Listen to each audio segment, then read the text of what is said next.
way to is called Shangri-La Leisure Farm. It's a piece of traditional rural life that has been maintained as a slice of the old world, where city folks and international visitors can discover what life is like for those that live on the land. Think of it as a bit of a recreation area for city dwellers. A highlight of staying here is the opportunity to take a tour of the property and get hands-on experience of farming. Even though a lot of tourists come here, it's still a real working property. So for a genuine slice of Taiwan, it's definitely worth a visit. Showing me around was Leon. He might be young and part of Taiwan's tech-savvy youth, but he's also very passionate about the importance of keeping a connection with the land and the traditional practices of his forefathers. It's easy to see why Leon loves working here, because morning on Taiwan Mountain is a special time of day. Plus, you can get plenty of exercise. Leon, do you think you're losing your culture? Yes, I believe it, because nowadays the farmers are selling their lands. Why are they selling their land for? Because nowadays the young people don't want to work in the farm. They think it is hard working. So they want to work in the city. That's right. As opposed to working on the farm. Yes. It's hard work. And then our farms is trying to keep the culture and like show people how we do it in the ancient times. Do people come here, young people come here and see how the farm works, then think, yes, I want to be a farmer? Yes. So a lot of people come here and enjoy it and actually want to become farmers? Yes. Did you grow up in the city or did you grow up on a farm? I grew up in the city. Oh, really? Yes. And what made you want to work on the farm? I think it is an interesting job, so that's why I'm here, to experience how do I pick the fruit and to see how the fruit grows. And what do you do here? I'm in an activity affair, so I will show people how to do the DIYs. Okay. Okay. You teach them how to make crafts and, yes, and how to pick fruit and things like that? And that's right. And as well, we have an activity at 8 o'clock at night. Oh, okay. Yeah, so I will be the host. Oh, yeah, excellent. And you have a lot of people working here? I can see someone working out in the field. Oh, actually, that's our boss. Oh, really? Yes. Can we go and meet him? No problem. Oh, cool. Let's go. Okay, let's go. This way? Yeah. So, Leon, what are these plants? Oh, these are the dragon fruit. Dragon fruit? Yeah, we got 2 species. One of them is the black pulp, P-U-L-P, pulp. Pulp? Pulp, yeah. 2 kinds, 2 colors. Are they from From Taiwan? Mexico, they are from Mexico. So the fruit grows? Grows at the end of the trunk. So it grows about out of here? Yeah, right here. That's and right. You just cut it off, or? No, you just spin it and then you force down. Oh. Okay. And it's... Ow! Wow! Being a cactus, it would be spiky. Yeah. I'm an idiot. The life of a farmer is pretty tough, but the backdrop here would make it a little more pleasant. They've also made a big effort to make it comfortable for visitors that stay here. After all, when you've spent the day working on the land, you need a comfy room to relax and recover in before heading out to take part in the evening activities.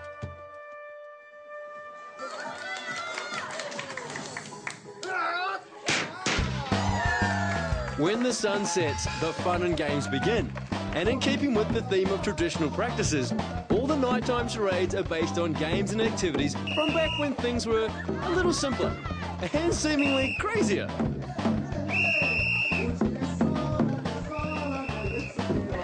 There's also an educational element to everything you do here. So while you're having loads of fun, you're also learning a little about Taiwanese culture. Yeah. I'm getting better. And of course, there's a food element.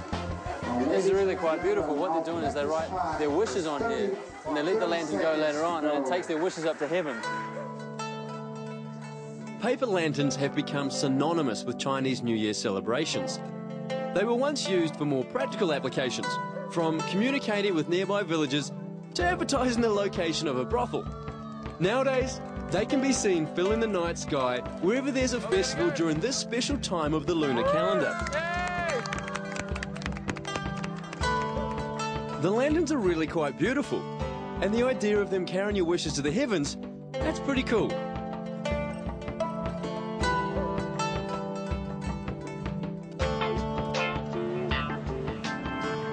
After recharging my batteries in the quiet mountains of the countryside, it was back to the chaos and neon lights of Taipei for another unique experience.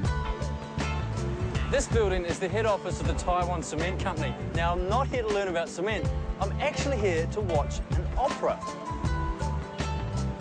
This is a night at the opera unlike any other. It's called Taipei Eye and is one of the best places in the city to experience Chinese performing arts at their colourful and exotic best. Mr. Shi has kindly offered to paint me up as a traditional character from Peking Opera. Mr. Shi, what are you going to paint me as? Monkey. Monkey King? Yeah. Excellent. Chinese opera is a form of musical theatre dating back over 1,000 years. This particular performance fuses martial arts with spectacular costuming.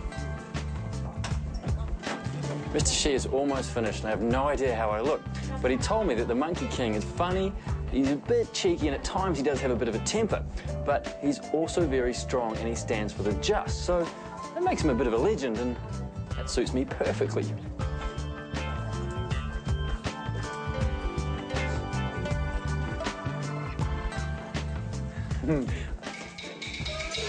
Finish? Excellent.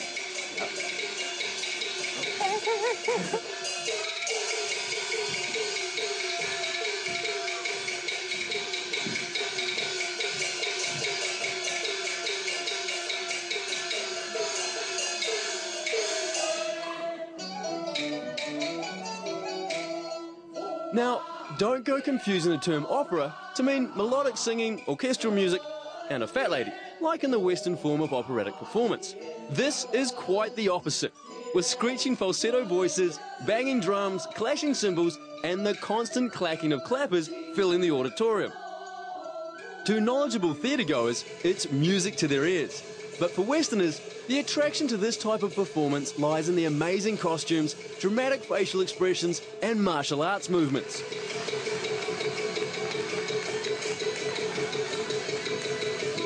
To cap off the opera, the performers are given the opportunity to show off their skills. The level of training they have to do is mind-blowing, and many of them spend several years perfecting their movements before even being deemed worthy enough to don the makeup and take to the stage.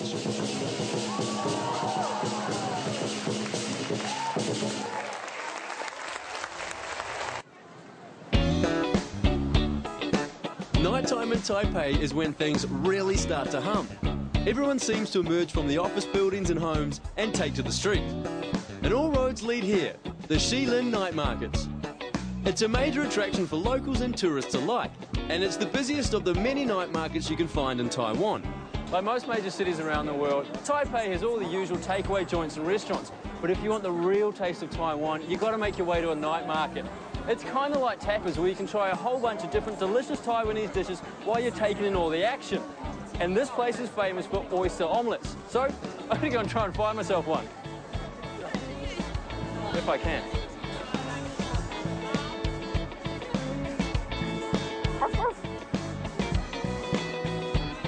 How on earth do you put that? Oh. Anyway, it's going to look like that. Oh my God. I had these when I was a little kid. Only that I think they were a bit bigger. I haven't seen these for years. That's cool.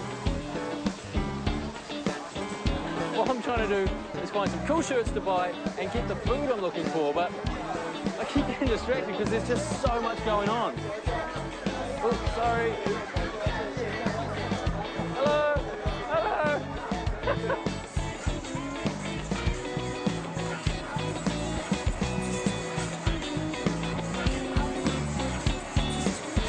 There's no shortage of toys, gadgets, games, and to be honest, random junk to be found here. Although it is a good place to buy presents for your friends and family back home. But my priority was food. After all, I'd had a big day. Mind you, a toothbrush holder would come in handy. As far as cuisine goes, you're spoilt for choice. There's everything from noodles and soup to sweets and dim sums. The hard part is choosing what to eat. There's a bit of showmanship to cooking at the markets. It's part of the attraction of coming here for dinner. This bloke had some pretty slick moves. Just a little thing of fried stinky tofu. I quite literally followed my nose to this little stall. it served one of the local delicacies, the aptly named stinky tofu. Alright, just bought myself some fried stinky tofu. Oh, lives up to its name. That's really good. Really good. Beautiful. With my entree out of the way, it was time for the main course, the legendary oyster omelette. Now, I've been told what this dish lacks in appearance, it more than makes up for in taste. I certainly hope that's the case because it looks pretty darn ugly. Alright, I've just ordered the oyster omelette. It's obviously got egg in it, it's got lettuce in it, and of course, oysters. Can't wait. The ingredients weren't too conventional, and I had to say I started questioning my choice. Those oysters didn't look so good. Well, too late now. I'd paid my money and I was committed.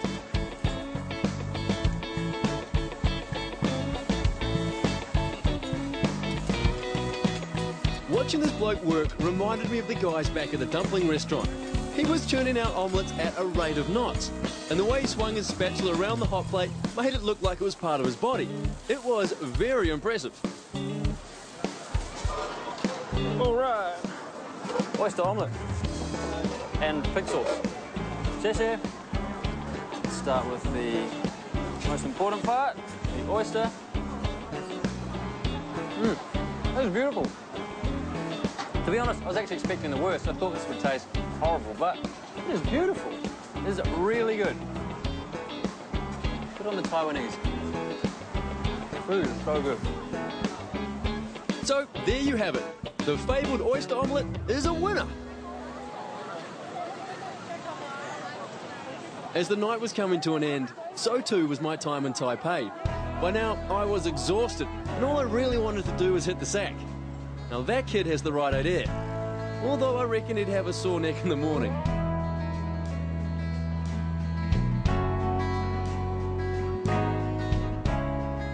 With my bags packed, I made my way to the central train station to catch a bullet train out of Taipei. It's the quickest and most inexpensive way for a solo traveller to head down the west coast. The station is pretty easy to get around, and although the board is covered in destinations, it doesn't take long to figure out which platform to go to. Like I said earlier, the rail network in Taiwan is similar to Japan, really efficient. It's also clean, comfortable and modern, but best of all, it's quiet, so you can get a nap while in transit. Sleep is always high on the agenda when I'm travelling. But if you're one to make the most of your daylight hours, then make sure you get a window seat so you can enjoy the passing scenery. But be warned, in one of these trains, it passes very quickly.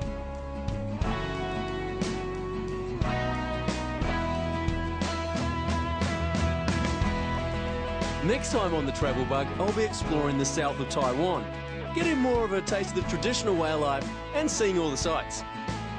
I'll be heading to spectacular temples and taking part in insane Chinese New Year celebrations, before making my way to the hills to see the mountain wilderness and enjoying the natural wonders of this special little island. They say it's not until you leave Taipei and explore the rest of the island that the real Taiwan starts to fully unfold and you get a true appreciation of how unique a place it is. So, with that in mind, it was time to relax and read a few pages of my book, write Mum a postcard, and then kick back for a well-earned nap.